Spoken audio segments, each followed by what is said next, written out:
बोल गुरु गोरखनाथ की जय, बोल गुरु महाराज की जय। आज की ये मेरी वीडियो की आप कोई भी पूजा पाठ करते हैं तो उसमें कुछ कार्य हैं जो आपको करने चाहिए, कुछ कार्य वे हैं जो आपको नहीं करने चाहिए। जो मैं आज इस वीडियो के दौरान बताऊंगा। जैसे आप पूजा पाठ आप कैसे करते हैं, उस पूजा पाठ में आप कुछ कार्य सम्मिलित कर ले और कुछ कार्य नहीं करने, क्योंकि ये कुछ कार्य नहीं करने से आप जल्दी अपने इष्ट तक पहुँच सकते हो।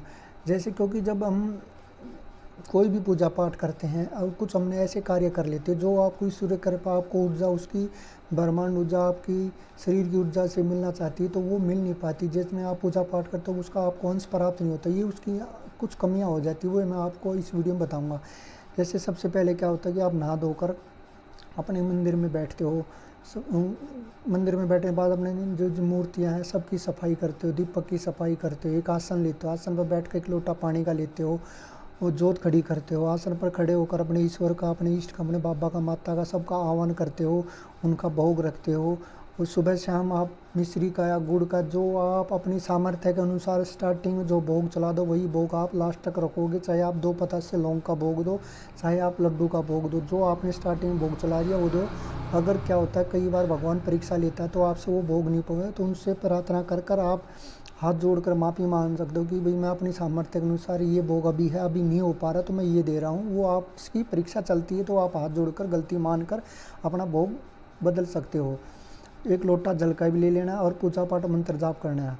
अब कुछ कार्य ऐसे हैं कि आपको जो वे नहीं करने हैं, जो से आप मंत्र पाठ या पूजा पाठ करते हो तो उसमें जो आपको कार्य नहीं करने वे कार्य अभी आपको मैं बताऊंगा। पहला क्या है, मंत्र जाप करने के बाद कभी भी आपको, जैसे मंत्र जाप या पूजा पाठ करने के बाद कभी भी जल्दी बाथरूम में नहीं जाना है या टॉयलेट करने नहीं जाना है या जल्दी आपने हाथ नहीं धोने, क्योंकि जो आप पूजा पाठ करने के बाद जो ऊर्जा आपने प्राप्त की है, जो आपके पास ऊर्जा, सकारात्मक ऊर्जा आई है, वो आप फिर जल्दी ही बाहर निकल जाएगी और वो जल्दी ही आपके शरीर से अशुद्ध हो जाओगे। अशुद्ध होने से वो जल्दी, क्योंकि 15-20 मिनट बाद रुको या पूजा पाठ करने से पहले ही आप फ्रेश होकर बैठा करो, क्योंकि फिर बाद में जल्दी पेशाब करोगे तो वो आपके शरीर से बाहर निकल जाएगी, उसका समावेश, उसका आशीर्वाद अपने इष्ट का नहीं मिल पाता।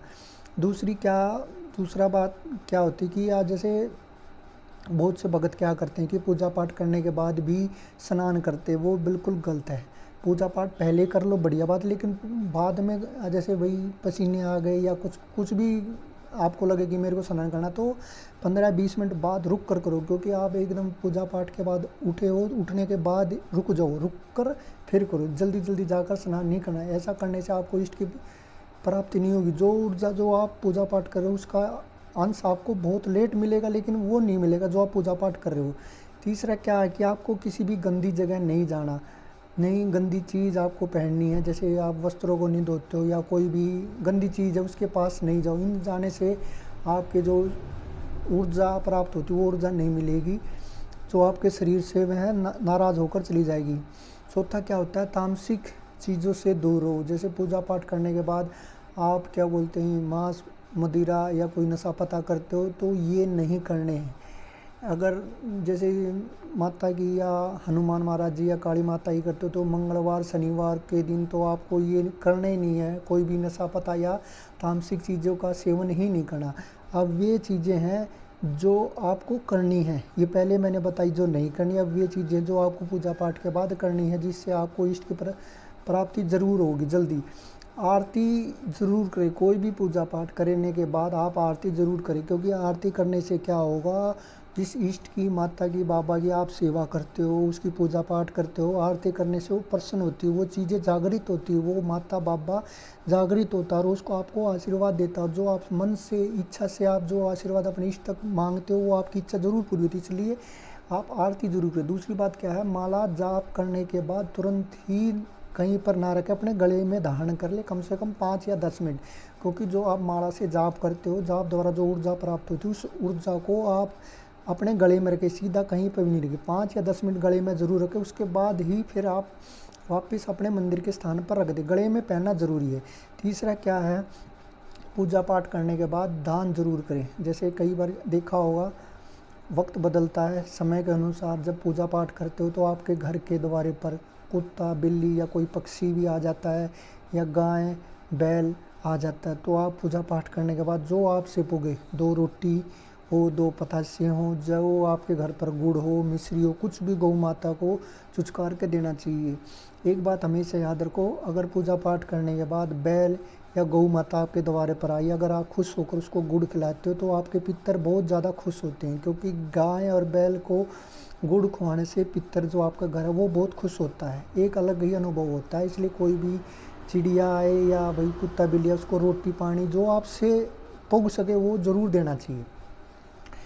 5वां क्या है, अपने माता पिता के चरण स्पर्श जरूर करें। पूजा पाठ करने के बाद अपने माता पिता के चरण स्पर्श करने से क्या होता है, उनका आशीर्वाद, क्योंकि पहले गुरु माता पिता ही जो आपको धरती पर लेकर आए, माता पिता की हमेशा इज्जत करो और उनके चरण स्पर्श करो, उनका आशीर्वाद प्राप्त करो। चौथा क्या, जो लोटे में जल ले रखा है उसका छिड़काव करें, और छिड़काव करते समय जो आप इष्ट की, बाबा की, माता की, देवी की पूजा करें उसका नाम लेकर छिड़काव करना, क्योंकि वो शक्ति आपकी जागृत है, उसके दूत आपको प्राप्त होते हैं। और जो आपके घर में कोई भी नकारात्मक शक्ति या कोई बीमार है, अंदर से बाहर तक बिल्कुल गाल तक पानी का छिड़काव करना चाहिए। लास्ट क्या है, सात्विक भोग करना है।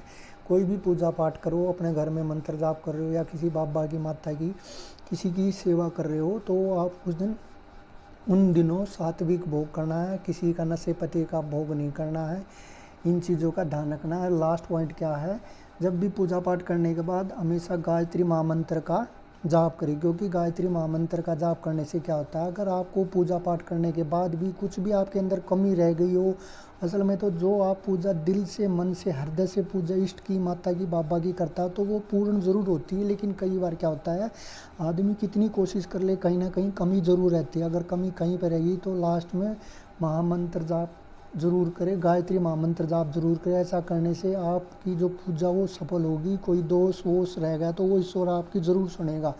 आशा करता हूँ मेरे द्वारा बताई गई जानकारी से आप संतुष्ट होंगे।